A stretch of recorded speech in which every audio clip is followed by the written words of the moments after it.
د مینا او دوکې لنډې کیسې ډیرو قدرمنو اوریدونکو سلامونه نیکې هیلې او احترامات مې ومنئ. قدرمنو اوریدونکو د مینا او دوکې لنډې کیسې لومړۍ برخې ته مو زه سمیع الله ایوبي هرکلی کوم. دا هم تاسې او دا هم د کیسې لومړۍ برخه. امید لرم چې دغه خوندوره او له مینې ډکه کیسه تر پایه پورې راسره واورئ.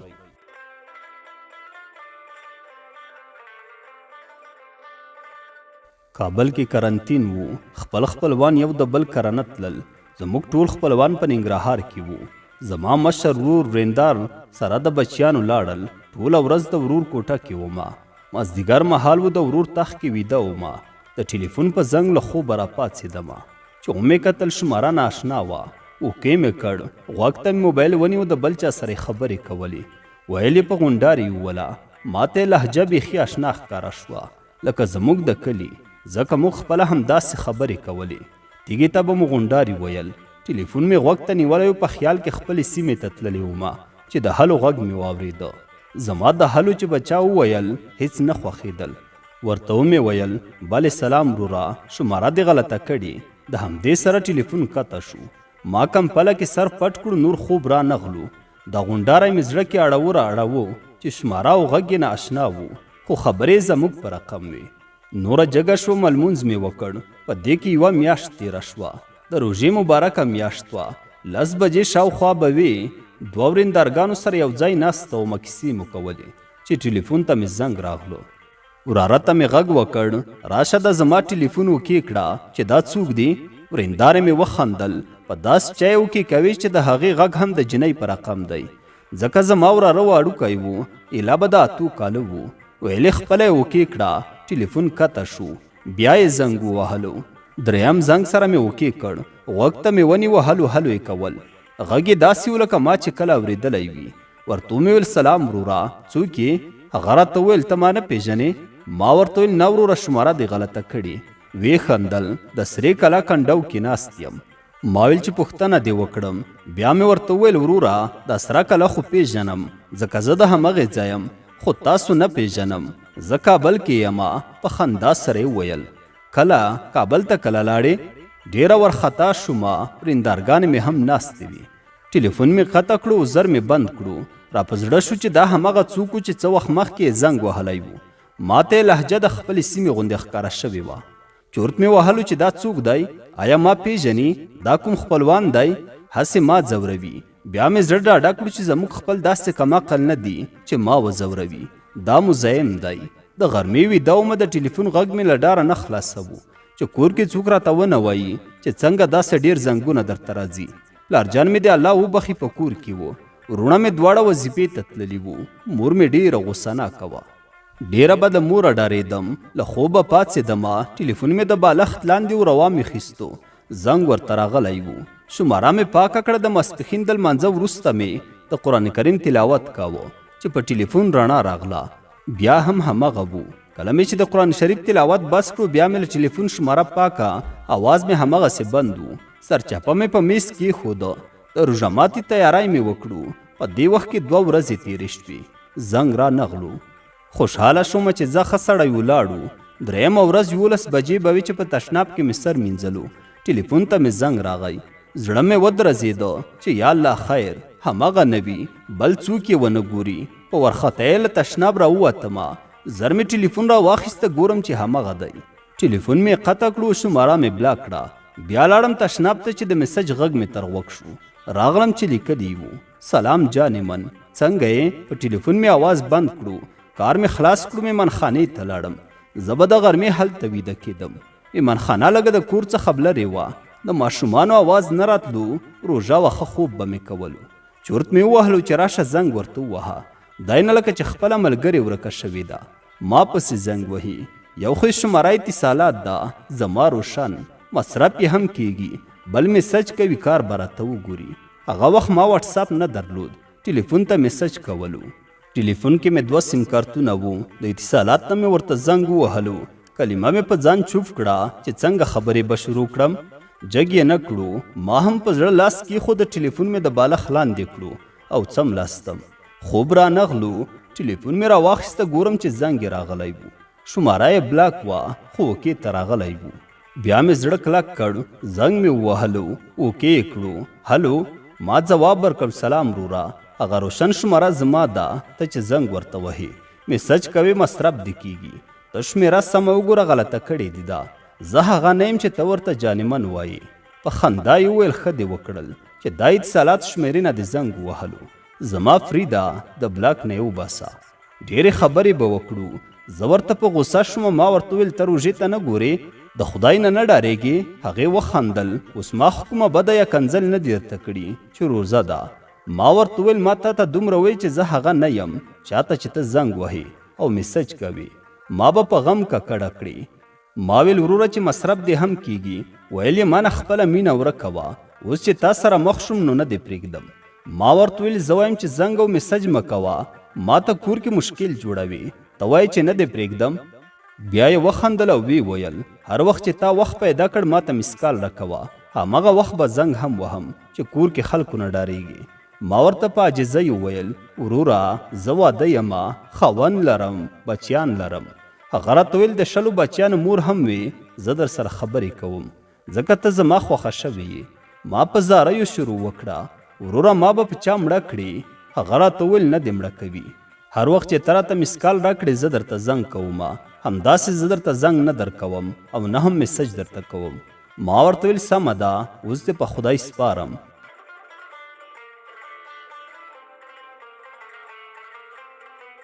اړیکه مو پرې کړه، خوب پاتې شو ځکه د لمانځه وخت و. راغلم اودس او لمونځ مې وکړ، تلاوت مې وکړ. زړه مې خپه و روژې ته ګوره ما دومره خبرې، خدایه ستا ډېره ګناهګاره یم. او بیا مې زړه ولړزېده چې وایي مسکال به هم کوي، پرېږدم دې نه. په ډېر ډار او مشکل سره مې یوه سپاره تلاوت وکړو. ځان ته مې دعا وکړه خدایه ته را سره کومک وکړه، مسکال خو نه کوم ورته، خو په څه زاریو به ځان ترېنه خلاص کړم. نور مې د ورېندرګانو سره شپسخانې کې د روژه ماتې تیاری وکړو. زړه کې مې ډار و، یو رقم نارامه ومه. شپه تېره شوه، ما به پېشمني کې د قرآن کریم تلاوت کوه، سهار لمونځ به مې کوو، بیا به ویده کېدم. 9 بجې به وي چې مسکال راته وشو. زر مې ټلیفون را واخیستو، سترګې مې پټې وې، اواز مې بند کړو، بالښت لاندې مې کړو. کمپله مې په ځان سمه کړه چې ویده شم، خو له ډاره خوب رانه وتښتېدو. په چورتونو کې ډوبه شومه چې څنګه له شره ځان خلاص کړم. له ډېر چورت وهلو وروسته له ځایه پاڅېدم، کلمه مې تېره کړه، شماره مې ټلیفون کې اوکې کړه، له بلاک مې وویستله. د زنګ تېرولو سره دستي اوکې شو. سلام جانمن، څنګه یې؟ ما ورته په غوسه وویل تا ولې مسکال وکړو؟ وی خندل خو تا ناوخته کړو که نه؟ ما ویل پوښتنه دې وکړم. ما بیا په تونده لهجه ورته وویل زه کابل کې یم، ناوخته پورې ویده کېږم، ستا غوندې خو کلي کې نه یم چې ملا اذان سره جګه شم. هغه راته وویل ښه اوس غوسه پرېږده، څنګه یې راته؟ ما ورته ویل زه چې غرمې مې منخانې ته لاړم بیا خبرې کوم، اوس نه کېږي، په مخه دې ښه شه. د کور په کارونو مې ځان مصروف کړو، یو ډول نارامه ومه. غرمه شوه، لاړم د خوب ځای ته. ټلیفون کې مې پیسې کمې وې، مسکال مې ورته وکړو، دستي یې زنګ راغلو. سلام جان، څنګه یې؟ په تمه ومه درته. ما ورته وویل ښه اوس وایه څه وایې؟ هغه راته ویل خوښه شوې مې. ما ورپورې وخندل څنګه؟ زه تا لیدلی یم؟ ویلې ستا خبرې مې خوښې شوي دي. ډېر خوند هغې خبرې راکړو چې په 1 دقیقه کې دې 3 وارې ورور راته وویل. ما ورته وویل زه زړه ښځه یم. هغه وخندل غږ دې د زړو ښځو نه دی. ما ورته ویل زه ډېره بدرنګه یم. هغه راته ویل قبوله مې یې. ما پوښتنه ترې وکړه ښه ته د کومې ولسوالۍ یې؟ هغه راته ویل د خوږیاڼو، زه هم د همدې ځای یم. هغه راته ویل بیا ونه وایې، سره خپل وختو. ما ورته ویل دغلته کوم ځای یې؟ د خپلې سیمې نوم یې واخیستو. ما وخندل په ټوله ولسوالۍ کې مې دغه ځای بد راځي. هغه راته ویل ولې؟ ځواب مې ورکړو زموږ یو لرې خپل و، ښځه هم درلوده ما پسې و چې خوښېږي مې. په خندا یې وویل زه د کوز کلي یم، هغه تا چې ښودلو هغه بر کلی دی. ما ورته ویل ټول یو ځای دی. هغه راته ویل نه زه بیخي د هغې ځای نه یم. ما ورته ویل ځه پرېږده یې د هر کلي چې وې، روژه ده ډېرې خبرې مې وکړې، ګناه ده. هغه راته ویل چې واده مو وکړو بیا جومات درته نیسم، تبلیغ کوه، جمع ورکوه. خو اوس ما سره کیسې وکړه، زما ډېره خوښه شوې، ښایسته خبرې کوي. ما ورته وویل آیا مور و پلار دې اجازه درکوي چې په خپله خوښه ښځه وکړې؟ هغه راته وویل زه دې کوم، که مور پلار مې خوښ وي او که نه. ما ورته ویل کابل لرې دی که نه، څوک دې پرېږدي چې دلته راشې؟ هغه راته ویل هو، زه د چا په قصه کې نه یم. ما ورته ویل زه چادري نه په سره ومه، جامې په خپل زړه کوم، لنډې هر رقم چې وي. هغه راته ویل مشکل نشته دی، هر رقم چې ستا زړه وي. په ډېرو زاریو مې خدای پاماني ورسره وکړه. د خوب وخت په خبرو تیر شو. راغلم د لمانځه لپاره. سبا بیا د تل په څېر 11 بجې لاړم مېمانخانې ته چې ویده شم. مسکال مې وکړو، زنګ راغی، په خوشحالۍ سره یې وویل سلام زړګیا، په یاد دې ومه، حال احوال مو سره وکړو. خو د زړګي کلمه را باندې ډېره ښه ولګېده. کیسې مې پیل کړي، راته ویې ویل نوم دې څه دی؟ تو خدای که دروغ به وایې. ما ورته وویل نوم مې پرخه. د پلار نوم مې، د ورونو، د کلي ټول مې ورته سم ور وښودل، ځکه زه نه دروغجنه ومه نه مې دوکه زده وه.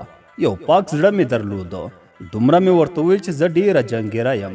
هغه راته ویل پروا نه کوي، ډېره مړه ښځه هم خوند نه کوي، لږ جنګ هم ښه وي. په حقیقت کې زه یوه عاجزه جنۍ ومه. دا مې ځکه ویل چې رانه لاس واخلي، خو چې ما څومره بهانې کولې نه یې منلې. هغه راته ویل زما خوښه یې، آخر یې زه رضا کړم چې خبرې به ورسره کومه. نه پوهېږم چې جنۍ ډېره خوش باوره وي که کم عقله. بیا ما پوښتنه ورنه وکړه چې اوس ته ووایه نوم دې څه دی؟ هغه راته ویل نوم مې عادل دی، ډاکټر یمه. ما پوښتنه ځینې وکړه چې د ننګرهار طب پوهنځی دې ویلې؟ هغه راته ویل سیاتامې نرسنګ نه خلاص یم. په ټولو خبرو کې همدا یوه راته رښتیا وویله چې نرسنګ نه خلاص یم. ما ورته ویل ډېر ښه، اوس راته وایي چې واده دې کړی که نه؟ هغه وخندل نه، واده له کومه شو، زه وړوکی هلک یم.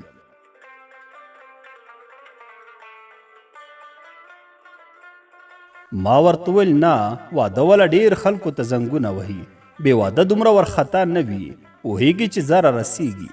قسم یې وکړو چې واده نه لرم. ما هم باور وکړو. نور نه زما او عادل اړیکه جوړه شوه. هره ورځ به یو یا دوه ځلې هرو مرو سره خبرې کولې. هره ورځ به 11 بجې د خوب په بهانه مېمانخانې ته تلم، ځکه چې روژه وه، د غرمې غم راپسې نه و. د لمانځه تر وخته به مې خبرې وکړې. بیا به راتلم، کله به داسې وخت چې د ماښام لپاره مې ډوډۍ یا دیګ کوو چې میسج به وکړو چې خبرې کوو. ما به ورېندارې ته سوال وکړو، ډوډۍ مې داشکې اچولې، ورته ګوره زه زر راځم. پټې به مې څو خبرې وکړې او خپل کار ته به راغلم. یوه شپه یې پېشمني کې زنګ ووهلو چې ته ډارېږې چې زه ښځه ونه لرم. دا دی، دا وخت مې هم ته په یاد یې. ما مننه ورنه وکړه. ورته ومې ویل همیشه خوشحاله اوسې، زه ستا په هره خبره باور لرم، ډېر راباندې ګران شوی یې. په خوشحالۍ او خندا یې وویل ما باندې هم ګرانه یې زړګیه، یو ډېرې خوږې خبرې کوي، هوښیاره یې. بیا مو خدای پاماني وکړه. ویده شوم. په سبا یې ټوله ورځ تېره شوه. زما د عادل نه زنګ و نه میسج. ډېره په تشویش شومه. مازدیګر ناوخته مې ورته زنګ ووهلو. اوکې کړ، سلام مې واچوو. د سلام جواب یې داسې راکړو، وعلیکم سلام زړګیه، څنګه یې راته؟ زړه مې یو رقم د ډېرې خوشحالۍ نه ولړزېدو. مننه ښه یم، شکر، خو ته ټوله ورځ چیرې وې؟ زه درپسې خفه ومه. هغه راته ویل رښتیا وایې؟ ما ورته ویل هو. هغه راته ویل زه خو جلال آباد ښار کې ورور سره کار کوم، هغه ډاکټر دی، خپل کلینیک لري، زه هغه سره اوسېږم. نن د ملګرو سره خو ګیاڼو ته چکر ته راغلی یم. ډېر وبخه چې تا ته مې نه وویلې. ما ورته ویل الله دې وبخه، خو یوه ټپه به درته وکړم. جانان مې شته بې جانان نه یم، جانان مې شته بې جانان نه یم، د خوږیاڼو په چکر تللی را بشینه. ډېر خوشحاله شو. بیا راته وویل پوهېږې ما تورې جامې، تور واسکټ او تورې څپلۍ اغوستي چې اوس تا لیدلی وای ډېر ښایسته ښکارم.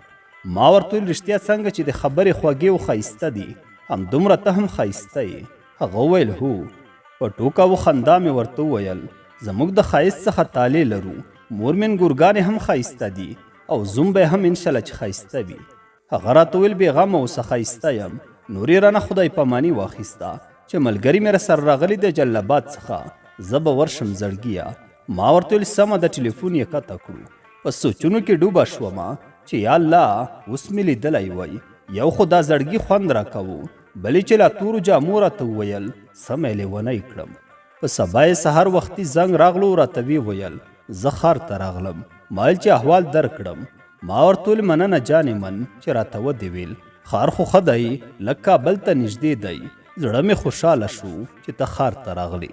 راته ویل اوس خو سره یاران شو کله به ګورو له خیره ما ورته ویل نه لیدنه خو نه کیږي تا خو ماته ویلي و مرکه درلیږم لیدنه پکې له کومه شوه هغه راته ویل نن مې چې وکتلې په سبا یې مرکه درلیږم یو وار خو دې وګورم ما ورته ویل موږ او تاسې خو د داسې سیمې یو چې مور یا خور په مرکه لیږو هغوی یې خوښوي هغه راته ویل نه زه خو تا په خپله خوښه کومه یو وار دې ګورم چې زما خوښه شوې بیا مرکه درلیږم د مور او خور په خوښه نه کیږي او بله دا چې مخکې له نکاح مسلمانان خوندې او ورونه دي خیر اول به دې د خور په سترګو وګورم ما ډېرې بهانې وکړې اول خو روژه د ټول ایسکریم خانې او هوټلونه بند دي بل بغیر له هغې کرنتین دی هغه راته ویل نه چې هر څومره ته ووایې نه کیږي باید خامخا راسره ووینې